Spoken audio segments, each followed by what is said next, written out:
사랑하는 형제자매 여러분, 오늘은 종려주일입니다. 사랑의 하나님께서 우리 죄를 용서하시고 우리를 하나님 나라의 백성으로 부르시기 위해서 그분의 아드님을 이 세상에 보내셨습니다.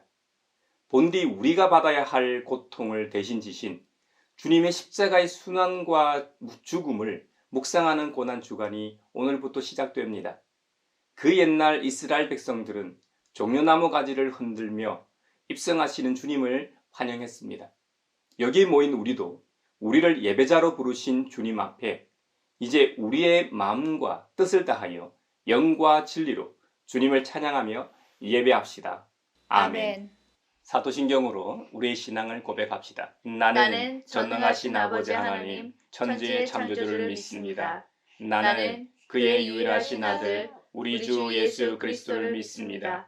그는 성령으로 잉태되어 동정녀 마리아에게서 나시고 본디오 빌라도에게 고난을 받아 십자가에 못 박혀 죽으시고 장사된 지 사흘 만에 죽은 자 가운데서 다시 살아나셨으며 하늘에 오르시어 전능하신 아버지 하나님 우편에 앉아 계시다가 거기로부터 살아있는 자와 죽은 자를 심판하러 오십니다. 나는 성령을 믿으며 거룩한 공교회와 성도의 교제와 죄를 용서받는 것과 몸의 부활과 영생을 믿습니다. 아멘. 호산나 그의 노래 우리도 부르자. 주 예수 우리 구주 우리의 전능왕 온 몸과 마음 다해 목소리 높여서 영원히 기쁜 노래 주 앞에 드리자.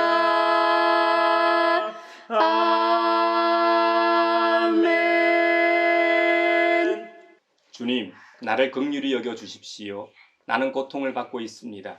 울다 지쳐 내 눈이 시력조차 잃었습니다. 내 몸과 마음도 활력을 잃고 말았습니다. 나는 슬픔으로 힘이 소진되었습니다. 햇수가 탄식 속에서 흘러갔습니다. 근력은 고통 속에서 말라버렸고 뼈마저 녹아버렸습니다. 나를 대적하는 자들이 한결같이 나를 비난합니다. 이웃 사람들도 나를 혐오하고 친구들마저도 나를 끔찍한 것 보듯합니다. 거리에서 만나는 이마다 나를 피하여 지나갑니다. 내가 죽은 사람이라도 된 것처럼 나는 사람들의 기억 속에서 잊혀졌으며 깨진 그릇과 같이 되었습니다. 많은 사람이 나를 비난하는 소리가 들려옵니다. 사방에서 협박하는 소리도 들립니다. 나를 대적하는 사람들이 함께 모여 내 생명을 빼앗으려고 음모를 꾸밉니다. 누가 뭐라고 해도 나는 주님만 의지하며 주님이 나의 하나님이라고 말할 것입니다. 내 앞날은 주님의 손에 달렸으니 내 원수에게서 내 원수와 나를 박해하는 자들의 손에서 나를 건져 주십시오. 주님의 환한 얼굴로 주님의 종을 비추어 주십시오. 주님의 한결같은 사랑으로 나를 구원하여 주십시오. 아멘. 늘 울어도 그 큰 은혜다 갚을 수 없네. 나 주님께 몸 바쳐서 주의 일 힘쓰리. 십자가 내가 처음 볼 때에 나의 맘에 큰 고통 사라져. 오늘 믿고서 내 눈 밝았네. 찬내 기쁨 영원하도다. 주님은 선하시며 용서하시는 분이십니다. 주님을 부르는 자 누구에게든지 사랑을 한없이 베푸시는 분이십니다. 자비롭고 은혜롭고 노하기를 더디하시는 주님 앞에 우리 죄를 고백하오니 주님께서 저에게 은총을 베푸시는 것이 사실이면 우리의 악과 우리의 죄를 용서해 주시고 모든 불의에서 우리를 깨끗하게 해주시고 우리를 주님의 자녀로 삼아 주시옵소서. 내 마음속을 비추시는 주님 어둠에서 나를 지켜주소서. 내 마음속을 비추시는 주님 당신 사랑 안에 쉬리라. 내 맘속을 비추시는 주님, 어둠에서 나를 지켜주소서. 내 맘속을 비추시는 주님, 당신 사랑 안에 쉬리라.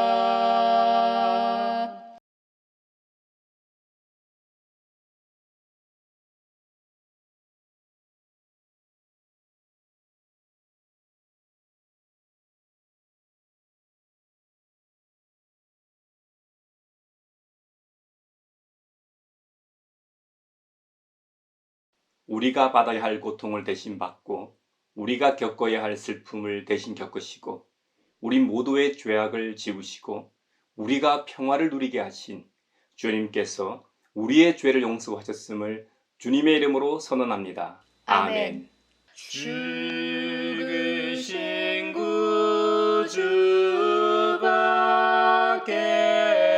구주밖에는 자랑을 말게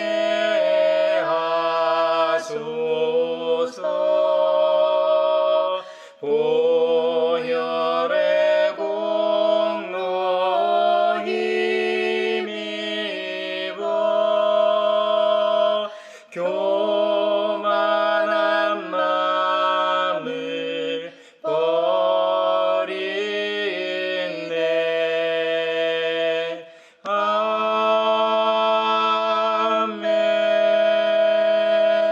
오늘 우리에게 주신 구약의 말씀은 이사야서 50장 4절에서 9절 상반절입니다. 하나님의 말씀을 경청하십시오. 주 하나님께서 나를 학자처럼 말할 수 있게 하셔서 지친 사람을 말로 격려할 수 있게 하신다. 아침마다 나를 깨우쳐 주신다. 내 귀를 깨우치시어 학자처럼 알아듣게 하신다. 주 하나님께서 내 귀를 열어주셨으므로 나는 주님께 거역하지도 않았고 등을 돌리지도 않았다. 나는 나를 때리는 자들에게 등을 맡겼고 내 수염을 뽑는 자들에게 뺨을 맡겼다. 내게 침을 뱉고 나를 모욕하여도 내가 그것을 피하려고 얼굴을 가리지도 않았다. 주 하나님께서 나를 도우시니 그들이 나를 모욕하여도 마음 상하지 않았고 오히려 내가 각오하고 모든 어려움을 견디어냈다. 내가 부끄러움을 당하지 않겠다는 것을 내가 아는 까닭은 나를 의롭다 하신 분이 가까이에 계시기 때문이다. 누가 감히 나와 다투겠는가? 함께 법정에 나서보자. 나를 고소할 자가 누구냐? 나를 고발할 자가 있으면 하게 하여라. 주 하나님께서 나를 도와주실 것이니 그 누가 나에게 죄가 있다 하겠느냐? 아름답고 귀한 말씀 생명샘이로다. 아름답고 귀한 말씀 생명샘이로다. 오늘 우리에게 주신 서신의 말씀은 빌립보서 2장 5절에서 11절입니다. 하나님의 말씀을 경청하십시오. 여러분 안에 이 마음을 품으십시오. 그것은 곧 그리스도 예수의 마음이기도 합니다. 그는 하나님의 모습을 지니셨으나 하나님과 동등함을 당연하게 생각하지 않으시고 오히려 자기를 비워서 종의 모습을 취하시고 사람과 같이 되셨습니다. 그는 사람의 모양으로 나타나셔서 자기를 낮추시고 죽기까지 순종하셨으니 곧 십자가에 죽기까지 하셨습니다. 그러므로 하나님께서는 그를 지극히 높이시고 모든 이름 위에 뛰어난 이름을 그에게 주셨습니다. 그리하여 하늘과 땅 위와 땅 아래에 있는 모든 것들이 예수의 이름 앞에 무릎을 꿇고 모두가 예수 그리스도는 주님이시라고 고백하여 하나님 아버지께 영광을 돌리게 하셨습니다. 아름답고 귀한 말씀 생명샘이로다.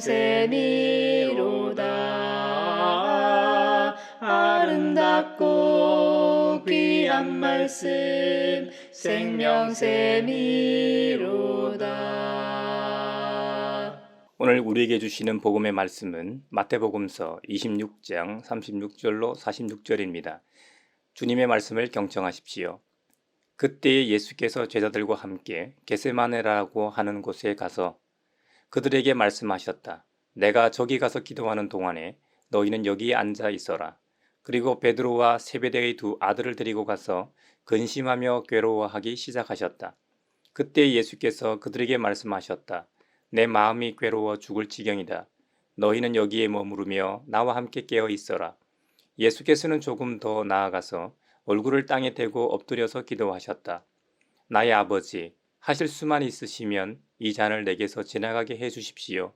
그러나 내 뜻대로 하지 마시고 아버지의 뜻대로 해 주십시오. 그리고 제자들에게 와서 보시니 그들은 자고 있었다.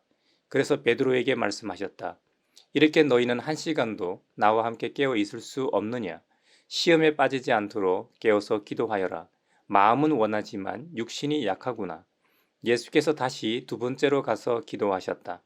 나의 아버지, 내가 마시지 않고서는 이 잔이 내게서 지나갈 수 없는 것이면 아버지의 뜻대로 해 주십시오.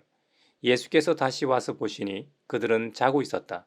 그들은 너무 졸려서 눈을 뜰 수 없었던 것이다. 예수께서는 그들을 그대로 두고 다시 가서 또 다시 같은 말씀으로 세 번째로 기도하셨다. 그리고 제자들에게 와서 그들에게 말씀하셨다. 이제 남은 시간은 자고 쉬어라. 보아라, 때가 이르렀다. 인자가 죄인들의 손에 넘어간다. 일어나서 가자. 보아라, 나를 넘겨줄 자가 가까이 왔다. 이것은 주님의 말씀입니다. 하나님 감사합니다. 아름답고 귀한 말씀 생명샘이로다. 아름답고 귀한 말씀 생명샘이로다. 사회를 위하여 기도합니다. 평년보다 일찍 찾아온 봄날은 기후 위기를 더욱 체감하게 하고 있습니다. 대한민국의 탄소 배출량의 75%를 전체 기업 중 6.3%의 업체에서 배출하고 있고 상위 10개 기업이 사실상 46%의 탄소를 배출하고 있다고 합니다. 이들은 철강, 발전, 반도체, 시멘트, 화학 업체들인데 하루빨리 기술이 개발되고 강제로라도 탄소 배출량을 줄여야 할 것입니다. 개개인의 노력도 중요하지만 기후위기 대응에는 정부의 기업에 대한 규제가 필요한데 최근 나온 탄소 중립 계획안은 산업부문 감축률을 오히려 낮추며 현 정부 임기 중 부담을 줄이고 이후 정부에게 4분의 3의 책임을 떠맡기려 합니다. 기후위기는 다음 세대뿐만 아니라 현재를 살아가는 모두에게 큰 재앙을 불러올 수 있습니다. 사태의 심각성을 제대로 알고 정부와 기업이 실질적인 행동을 취하게 하소서. 주여 주여 우리를 불쌍히 여기소서.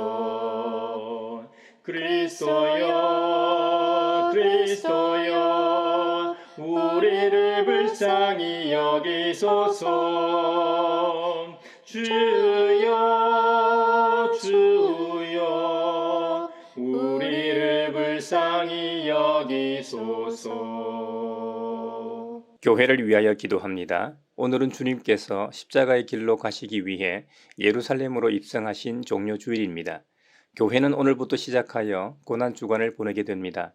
하나님의 외아들 예수 그리스도께서 십자가에서 죽으심으로 우리를 향하신 하나님의 사랑을 확정하셨습니다. 이 은총의 주간 동안 가영교회를 비롯한 이 지구상에 존재하는 모든 교회와 성도들이 주님의 십자가 앞에 나아가 십자가의 순환과 부활을 깊이 묵상하며 감격하는 한 주간이 되게 하소서. 우리 또한 주님처럼 우리 각자의 십자가의 길로 나아가기 위해 입성하는 종려 주일이 되게 하소서. 주여 주여 우리를 불쌍히 여기소서. 그리스도여 그리스도여 우리를 불쌍히 여기소서. 주여 주여 우리를 불쌍히 여기소서. 세계 평화를 위하여 기도합니다. 지난 월요일 멕시코에 미국으로 입국하려는 남미 이민자 수용시설에서 화재가 발생해 39명이 숨지고 27명이 다쳤습니다. 베네수엘라 출신의 한 이민자가 방화를 한 것으로 보입니다. 수용센터 직원들이 화염을 보고도 문을 열어주지 않아 사고를 키웠다는 점에서 멕시코 시민들의 공분을 사고 있습니다. 범죄자가 아닌 이주자들이 왜 창살 뒤에 갇혀 있었는지, 그리고 사설 경비업체는 어떻게 경비를 했던 것인지, 센터는 어떻게 관리되고 있기에 사람이 불이 났는데도 입구를 열어주지 않았던 것인지 진상 파악이 시급합니다. 남미의 경제와 치안 상황 때문에 미국으로 이주를 희망하는 사람들이 안전하게 대기하게 하시고, 무엇보다 이주자들의 본국 상황이 나아져서 목숨 걸고 이주하지 않아도 안전하고 풍요로운 삶을 살 수 있도록 하소서. 주여 주여 우리를 불쌍히 여기소서. 그리스도여 그리스도여 우리를 불쌍히 여기소서. 주여 주여 우리를 불쌍히 여기소서. 이사야 50장에는 믿음의 사람인 성도가 어떻게 살아야 하는지 보여주고 있습니다. 물론 그곳에 등장하는 예는 이사야 예언자로서 굳이 비교하면 오늘날의 목회자에 더 가까울 수도 있을 겁니다. 하지만 전체적인 메시지를 볼 때 모든 주님의 종에게 하시는 메시지입니다. 주님께서는 이사야 50장에서 주님의 종들에게, 즉 성도들에게 지친 사람을 말로 격려할 수 있게 하신다는 것이죠. 그 말은 우리의 사명 중 하나가 우리 주위에서 지친 이웃들에게 말로 격려하라는 것입니다. 그 지친 사람들에게 가장 먼저 말로 격려하라는 사명 말입니다. 이건 그리 어려운 것도 아닙니다. 돈이 드는 것도 아니고 특별히 노력을 해서 애를 써야 하는 것도 아닙니다. 주님을 찬양하라고 주신 이 입으로 하나님의 형상을 닮은 이들에게 그의 존재를 확인시켜주고 힘내라고 말 한마디 하면 됩니다. 누구나 할 수 있는 일입니다. 하지만 성도의 말 한마디는 비성도의 말과는 좀 다릅니다. 왜요? 우리의 말에는 주님이 함께 하시기 때문입니다. 그러니 성도는 비방하거나 저주하는 말을 해서는 안 됩니다. 무조건 축복하는 말을 하십시오. 사람을 세우고 높이는 말을 하십시오. 신약에 보면 우리 예수님께서 어느 집에 들어가든지 먼저 이 집에 평화가 있기를 빕니다 하고 말하라고 가르쳐 주셨습니다. 성도인 여러분, 믿음의 사람이 됐든 친구나 직장 동료든 아예 모르는 사람의 집에 들어갈 때에든지 주님의 가르치신 대로 말하고 계신지요? 이 일은 모든 곳에서 생활화해야 합니다.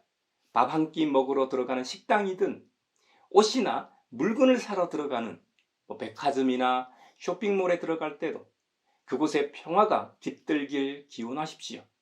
우리 주님께서 뭐라고 말씀하셨습니까? 그곳에 평화를 바라는 사람이 있으면 우리가 비는 평화가 그 사람에게 내릴 것이고, 그렇지 않으면 그 평화가 우리에게 되돌아온다고 하셨습니다. 그러니 손해보는 일이 절대로 아닙니다. 이건 무조건 좋은 일입니다.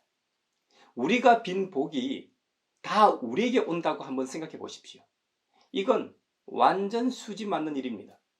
우리가 빈 복이나 평화가 우리에게 실제로 되돌아오는 것도 좋지만 그 이전에 타인을 생각하고 배려하는 우리의 마음과 자세가 우리 자신을 사랑이 가득한 예수님의 사람으로 만듭니다. 우리 예수님은 사랑의 근원이시요 사랑 자체이셨습니다. 우리로서는 십자가에서 죽기까지 사랑하신 증거를 보고 하나님께서 우리를 진짜로 사랑하셨구나 깨닫게 되지만, 주님의 입장에서는 그분은 사랑으로 가득 찬 분이셨기에 십자가 앞에서 우리 대신에 죽으실 수 있었던 겁니다. 십자가의 고통보다 우리를 향하신 사랑이 더 컸기 때문에 십자가의 길을 가실 수 있었다는 말입니다. 그렇다면 주님의 십자가 순환의 정도는 어느 정도였을까요? 그것을 알면 우리를 향하신 주님의 사랑을 어느 정도는 가늠할 수 있을 겁니다. 주님의 모욕과 순환을 예언하고 있는 이사야 50장의 표현들처럼 예수님은 자신을 때리는 자들에게 등을 맡겼습니다. 수염을 뽑는 자들에게는 뺨을 내어주셨고 침을 뱉는 자들에게는 얼굴을 내미셨습니다. 하지만 이 모든 모욕과 부끄러움을 당하셨지만 당당히 그 길을 걸어가신 이유가 바로 우리 때문입니다. 하나님과 우리 사이를 단절시키고 갈라놓은 죄 때문입니다. 이 죄를 해결해야만 하나님과 사람이 화해를 이루고 평화를 누리기 때문입니다. 더 정확히는 평화를 잃어버렸던 인간에게 평화가 다시 찾아오기 때문입니다. 하나님을 바라볼 수 없었던 우리가 눈을 들어 주님만 바라보게 하시기 위함입니다. 종료주의를 맞이한 오늘 1년에 단 한 번만이라도 예수님의 십자가 순환을 좀 더 깊이 묵상하길 바랍니다. 예수님께서 십자가상에서 뭐라고 하셨습니까? 주님도 인간의 몸을 입고 계셨기에 우리가 똑같이 고통과 통증을 느끼십니다. 그것도 너무나 잘 알고 계셨습니다. 그분은 우리를 만드신 창조주 하나님이십니다. 인간인 우리 자신보다 우리를 더 잘 아시는 분이십니다. 탁월한 의사나 과학자와는 비교할 수도 없는 신적 존재이십니다. 하지만 십자가 앞에서 그 공포 앞에서는 나약한 한 인간이셨습니다. 그러니 그 누구보다 십자가 순환의 고통을 잘 아는 분이셨습니다. 그럼에도 불구하고 예수님은 우리를 사랑하시는 마음이 너무 크셨습니다. 겟세마네 동산에서 뭐라고 기도하셨는지 기억하십니까? 아버지, 만일 아버지의 뜻이면 내게서 이 잔을 거두어 주십시오. 그러나 내 뜻대로 되게 하지 마시고 아버지의 뜻대로 되게 하여 주십시오. 미국의 저명한 신문사 시카고 트리뷴에서 탁월한 언론인으로 이름을 날렸던 리 스트로벨이라는 언론인이 있습니다. 그는 언론인답게 아주 냉소적이고 심지어 교회의 적대적인 무신론자였습니다.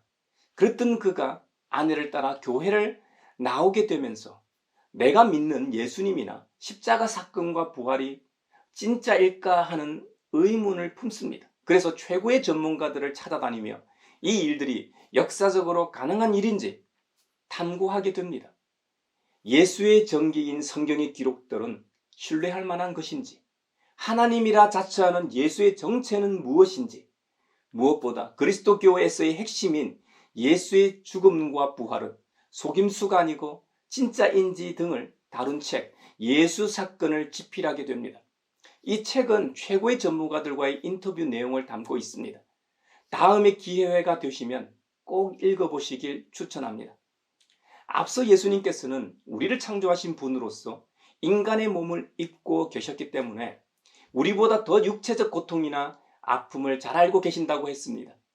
그래서 누가복음 22장 42절에서 기도하셨던 것처럼 십자가의 순환을 피할 수 있다면 피하고 싶어 하기도 하셨습니다. 예수 사건 중 예수님의 죽음과 부활은 속임수였는가 하는 장에서 의학적 증거를 보면 그럴 만도 합니다. 세계 최고의 법의학자와 의사를 찾아갑니다. 법의학자들은 죽은 사람들의 이야기를 듣는 사람 아닙니까? 또 의사들은 환자의 상태를 과학적으로 판단하는 사람 아닙니까? 오랜 기간 동안 예수님이 진짜 죽은 것이 아니라 기절했다 깨어났다고 주장하는 이들도 참 많습니다. 심지어 이슬람의 경전인 꾸란에서는 예수님이 십자가상에서 실제로 죽었던 것이 아니라고 기록되어 있기도 합니다. 꾸란 4장 157절에 예수님의 최후에 대해 이야기하기를 구세주 신의 사도 마리아의 아들 예수를 죽였다고 말하고 있다. 어째서 잡혀 죽었겠는가? 어찌하여 십자가에 매달렸겠는가? 단지 그와 같이 보였을 뿐이다. 본래 이 점에 대해 논쟁을 벌이고 있는 사람들은 그에 대해 의문을 갖고 있다. 이에 관해서 그들에게 어떤 확실한 지식이 있는 것도 아니고 단지 제 나름대로의 억측에 불과하다. 아니, 그들은 절대로 예수를 죽이지 않은 것이 확실하다고 기록하고 있습니다. 또 꾸란 3장 55절에 보면 알라가 믿지 않는 자들이 세우는 강교한 계책을 미리 아시고 예수님을 알라 곁으로 끌어올리셨다는 겁니다. 이슬람은 조금 다르긴 하지만 예수님의 죽음과 부활을 믿지 않는 이들의 주장은 예수님이 다시 나타난 것은 기적적으로 부활한 것이 아니라 기절했다가 소생한 것처럼 연출한 것에 불과하며 그가 살아 있었기 때문에 무덤이 비어 있었다고 주장합니다. 진짜로 죽지 않았기 때문에 가능하다는 논리죠. 앞서 언급했던 예수 사건 책에 소상히 기록하고 있으니 기회되면 꼭 읽어보길 강추합니다. 부활이 사실임을 입증할 수 있는 증거는 무엇인가? 그것은 일단 반드시 꼭 죽어야만 가능한 일입니다. 그렇다면 예수님이 십자가에 못 박힐 때 실제로 무슨 일이 일어났는가가 중요하겠죠. 그리고 예수님의 죽음의 원인은 무엇인가?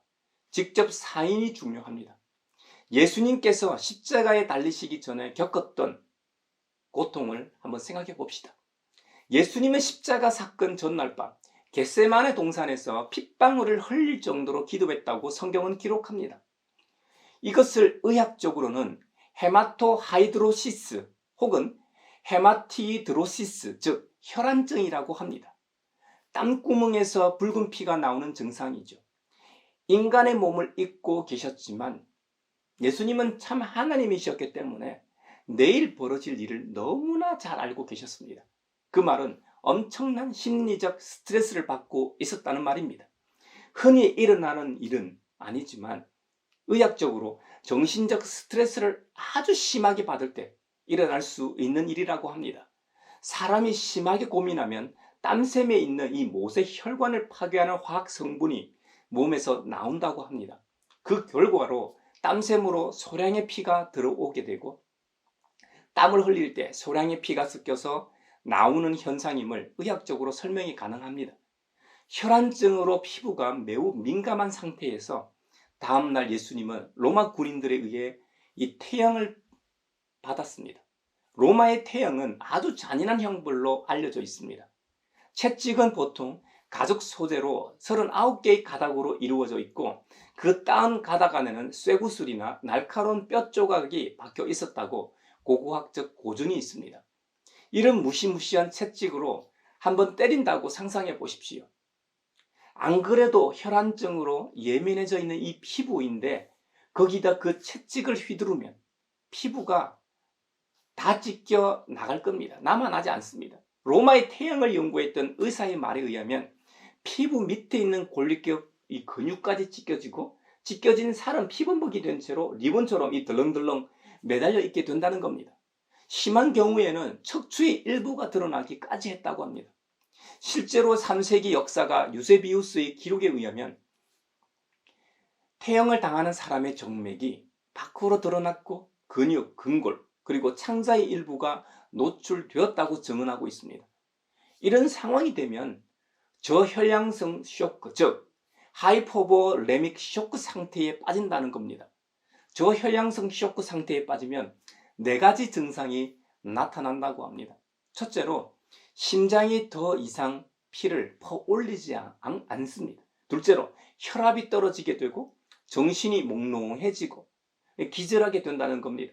셋째로 신장은 남아있는 피의 양을 유지하기 위해서 소변을 만드는 일을 중단하고 마지막 4번째로 몸은 흘린 피를 보충하기 위해서 액체를 요구하기 때문에 목이 매우 마르게 된다는 것이죠. 참으로 흥미로운 점은 이런 의학적 증상이 성경에 명확하게 기록되어 있습니다. 예수님께서는 나무 십자가를 지고 비아 돌로로사를 거쳐 골고다 언덕에 오르셨습니다. 예수님 관련 영화를 보면 어떤 것은 온전한 이 십자가 형태의 이 십자가고 어떤 것은 십자가의 수평 들보만 지고 가는 모습이기도 합니다. 중요한 것은 최소한 십자가의 수평 들보는 지고 가셨다는 점입니다. 비아 돌로로사 과정에서 예수님은 자주 넘어지셨고 로마 군인들은 그 십자가를 구레네 시몬에게 대신 지라고 명령하게 됩니다. 그리고 십자가상에서 예수님은 내가 목마르다고 말씀하시는 장면이 또 나옵니다. 앞서 저혈량성 쇼크 상태의 증상에서처럼 예수님은 이미 저혈량성 쇼크 상태이기 때문에 걷는 것 자체가 불가능한 상태였습니다. 그러니 억지로 걷다 보니 몽롱한 상태에서 절도로 자주 넘어질 수밖에 없었고 매우 목이 마른 상태였던 것이죠. 이런 부분이 성경에 그대로 기록되어 있습니다. 또 십자가 위에서의 고통도 엄청났습니다. 잘 알려진 대로 십자가의 대못은 13cm에서 18cm에 이르는 큰 대못이었습니다. 예수님이 손과 발에 대못이 아닌 밧줄로 묶여 있었다는 주장도 있을 수 있습니다. 하지만 1968년 예루살렘에서 고고학자들이 36구의 유골을 발견했는데 AD 70년경 유대인으로 밝혀졌고 그중 요하난이라는 이름의 유골에서 18cm의 대못이 꽂혀 있는 것을 발견했습니다. 이것은 복음서에 기록된 십자가형의 묘사를 뒷받침하는 결정적인 역사적 고고학적 증거입니다. 손바닥 뼈가 갈라지기 직전이 이 손목에다 그 대못을 박았습니다. 그래야 십자가를 세웠을 때 죄인이 바닥에 떨어지지 않기 때문이죠. 대못이 손목에 박힐 때의 고통은 이전 태형의 고통과는 비교할 수도 없을 정도로 크다고 합니다. 우리도 살아가다 보면 실수로 이 팔꿈치를 부딪힐 때가 있습니다. 그때 찌릿한 느낌을 받는데 팔꿈치 끝에 척골신경이라는 것이 있는데 부딪힐 경우 이 척골신경에 자극이 가서 고통을 느끼는 이유라고 합니다. 부딪히는 정도에 따라 그 고통의 세기가 다른 것이죠. 그런데 펜치로 그 신경을 잡고 비틀어 뭉개는 것이 예수님께서 경험했던 고통과 비슷하다고 합니다. 인간이 그 고통을 이겨내기란 불가능하다고 합니다. 그래서 그 당시에는 그 고통을 표현할 말이 없어 새로운 단어를 만들었다고 합니다. 그 단어가 excruciate입니다. 몹시 괴롭히다, 고문하다라는 단어의 뜻으로 우리가 사용하고 있죠. 십자가로부터 생긴 고통임을 단어 안에서도 찾을 수 있죠. 십자가를 세워 고정하기 위해 땅에 구멍을 팠는데 이제 그 구멍에 예수님의 십자가를 박아 세웁니다. 예수님 손목에만 대못이 박혀 있는 게 아닙니다. 예수님의 발에도 대못이 박혀 있습니다. 손목에 대못을 박았을 때와 비슷한 고통을 받습니다. 이것으로 끝이 아닙니다. 십자가에 달린 상태에서 중력을 받습니다. 그러니 대못으로 고정해 놓았기 때문에 팔이 늘어납니다.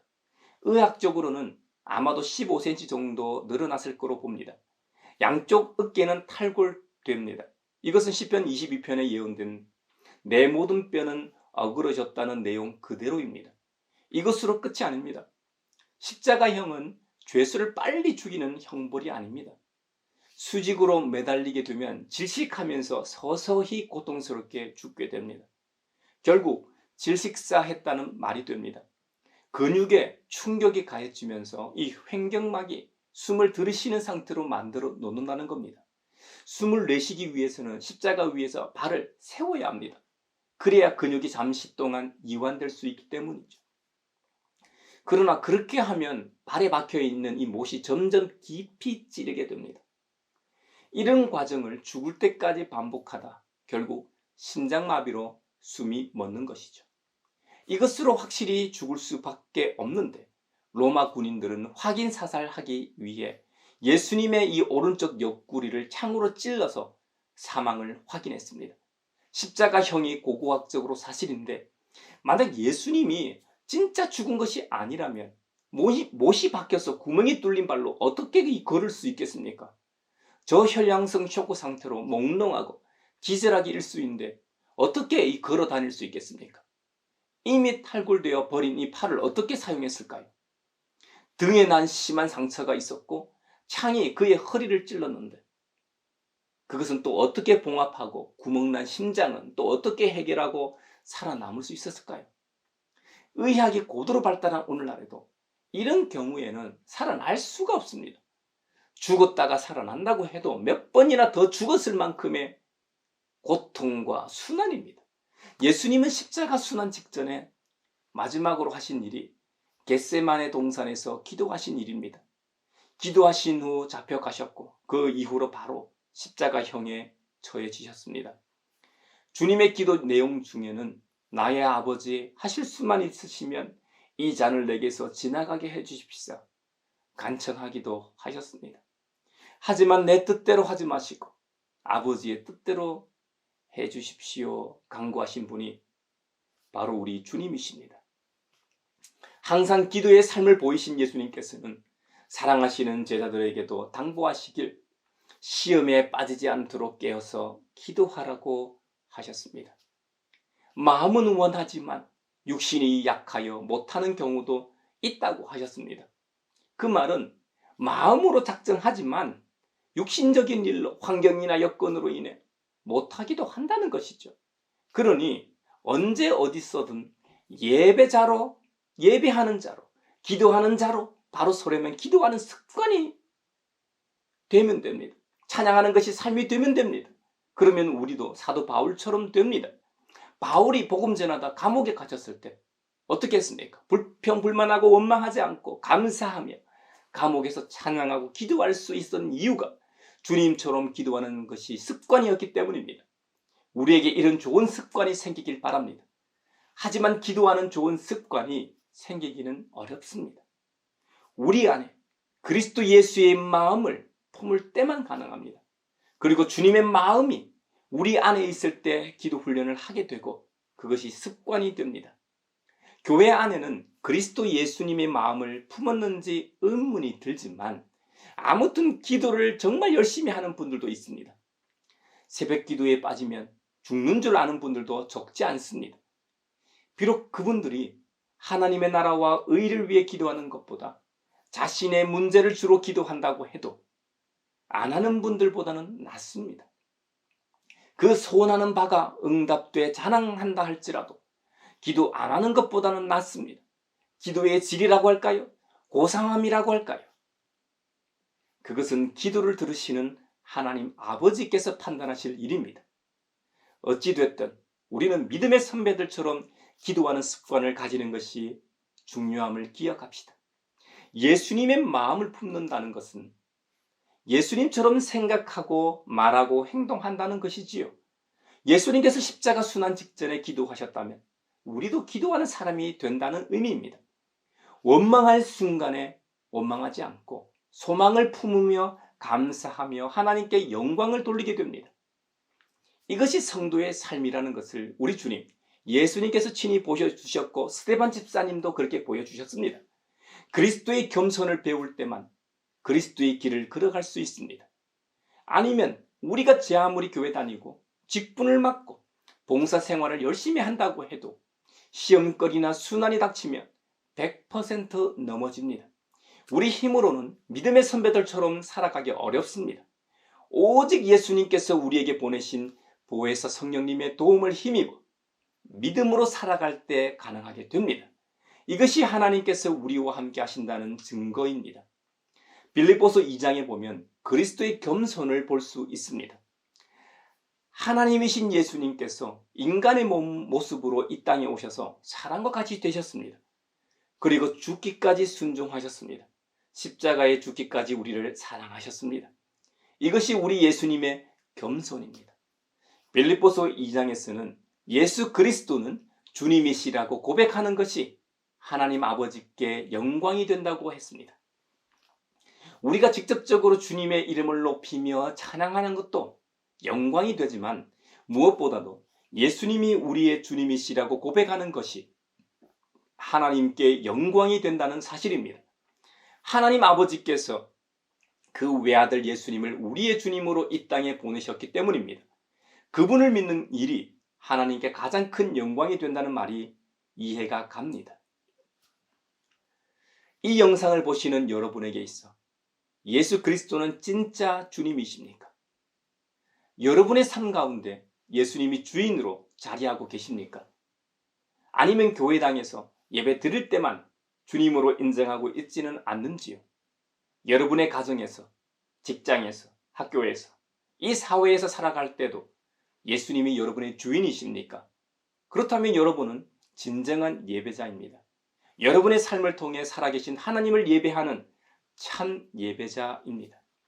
우리 예수님께서 사마리아 수가성 여인에게 말씀하신 영과 진리로 예배하는 자가 바로 여러분입니다. 고난주일이라고 불리는 오늘 종료주일부터 고난주간이 시작됩니다. 그리스도 교회에 있어 가장 성스러운 한 주간입니다. 이번 한 주간 우리 자신을 위해 십자가의 순환과 부활을 이루신 주님을 만나는 은총의 한 주간이 되길 축복합니다.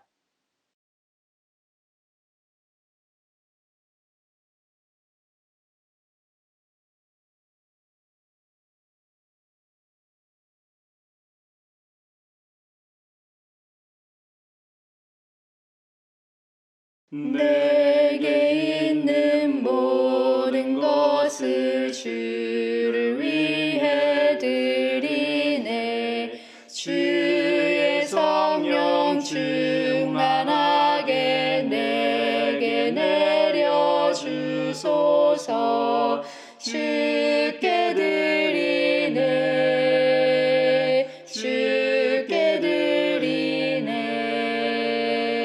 사랑하는 구주 앞에 모두 드리네.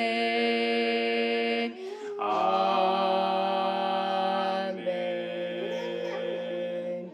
우리의 믿음의 역사와 사랑의 수고와 우리 구주 예수 그리스도에 대한 소망의 인내를 여기 연보에 담아 올려드립니다.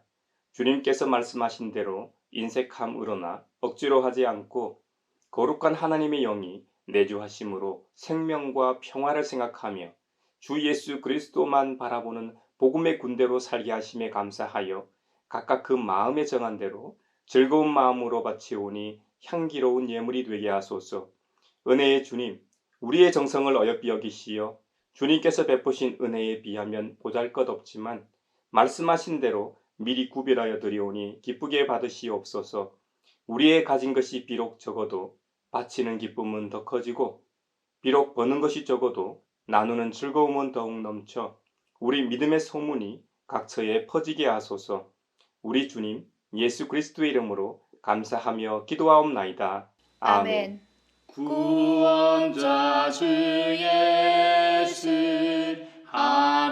하나님의 아들 귀하신 어린 양 메시아 거룩하신 하나님 오 하나님 감사해 독생자 주시고 또 성령님 보내사 주의 일을 이루시네. 예수 나의 구주 놀라운 그 일은 귀하신 어린 양 메시아 죄인 위해 죽으셨네. 오 하나님 감사해 독생자 주시고 또 성령님 보내사 주의 일을 이루시네.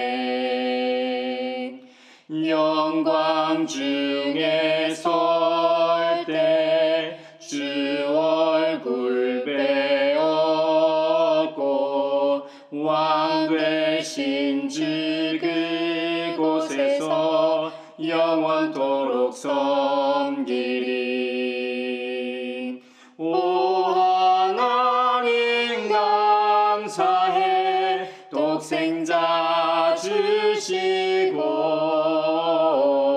또 성령님 보내사 주의 일을 이루시네. 서로 평화 인사를 나누겠습니다. 주님의 평화를 빕니다. 주님을 평안을 빈다 얘들아. 주님의 평화가 여러분과 함께 하시길 바랍니다. 이제 축도하겠습니다. 하나님 나라의 시민으로 부르신 아버지 하나님께서 여러분에게 복의 복을 내려주셔서 언제 어디서나 여러분을 지키시기를 원하며 주님께서 그분의 인자한 얼굴을 여러분에게 비추사 필요에 따라 물질과 건강과 은혜 베푸시기를 원하며 주님께서 여러분이 하는 일과 가정과 자녀들과 함께 하시길 원하며 주님의 몸된 하나의 거룩하고 보편적인 사도적인 모든 교회와 우크라이나 전쟁 종식과 한반도 평화 통일과 함께 하시길 원하며 오늘 종료 주일부터 시작되는 고난 주간 동안 예수님의 십자가 순환을 깊이 묵상하며 감사하는 마음으로 동참하고자 하는 사람들 위에 평강 주시기를 성부와 성자와 성령의 이름으로 축원하옵나이다. 아멘.